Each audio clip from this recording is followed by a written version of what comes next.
What if you could step back in time and become the subject of your own Victorian masterpiece? I'm going to break down this self-portrait concept so that you can go out and you can recreate it for yourself.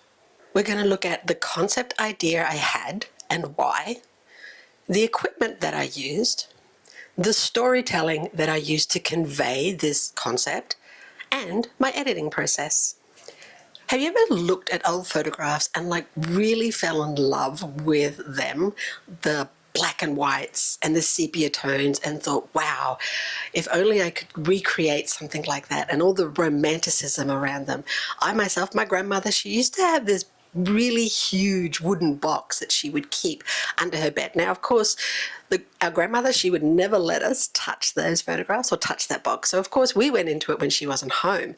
And in there were these gorgeous collection of all these old photographs, like I said, done in black and white and in sepia. And the people that were in them, they were debonair and they were beautiful, and they had on these gorgeous gowns and things like that. And it really, as a kid, it really impacted myself in what I thought was a photograph, and the idea that I suppose it's where I got my first initial impact for photography was actually going through and seeing all these beautiful photographs in this big box that my grandmother had had. So when it came to this particular concept and idea, that's where I drew on my thinking and for the concept in order to recreate it. So now let's talk about the equipment that I used to create this image. Like I said, you're going to need a camera, definitely.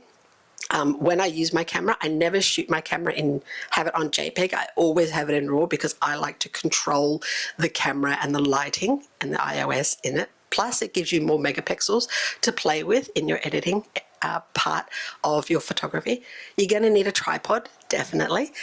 And you're going to need a backdrop. For this, I used a backdrop that was black velvet on a tripod stand, backdrop stand, pardon me. And would you believe, I didn't actually use any constant light. This was all done through natural light. So I had a big window that was actually in front of me in order to bring through the lovely filtered light. And you'll see this in this diagram of how I actually laid it out for my equipment when I was putting this concept and idea together. And if you're enjoying this process so far, how I do break down a concept, please go ahead and click the subscribe button, and so you can be notified of when I actually produce more of these concept breakdown ideas for you that you can go out and recreate for yourself.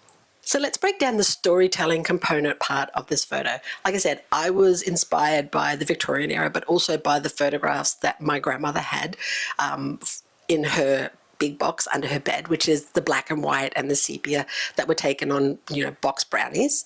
I then thought about the emotions that I wanted to convey in the photograph, and I wanted the emotion to seem as if I was very thoughtful and that I was comfortable at being at peace with myself in my own body as a woman and as a person. And that really impacted on the different types of poses that I wanted to have.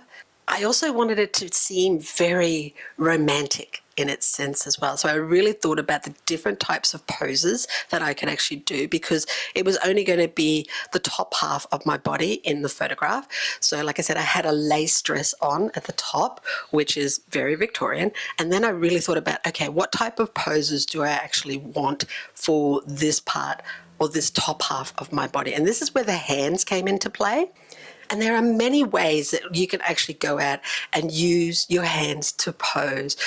Like a thoughtful expression where the head's tilted off to the side and you've got the hand underneath your chin. Or in this case, it was that thoughtful expression, but I was looking dead at the camera and I did have my eyes closed while I was doing it because, like I said, I wanted to convey thoughtfulness. I wanted to convey that I was completely at peace with being who I was. So now let's talk about the editing for this type of photo. My preferred editing software is Adobe Photoshop. It's what I've always used. I've loved it and I know quite a lot in a bit. If you use another software, that's perfectly okay too. Use whatever you're comfortable with, but mine is Adobe.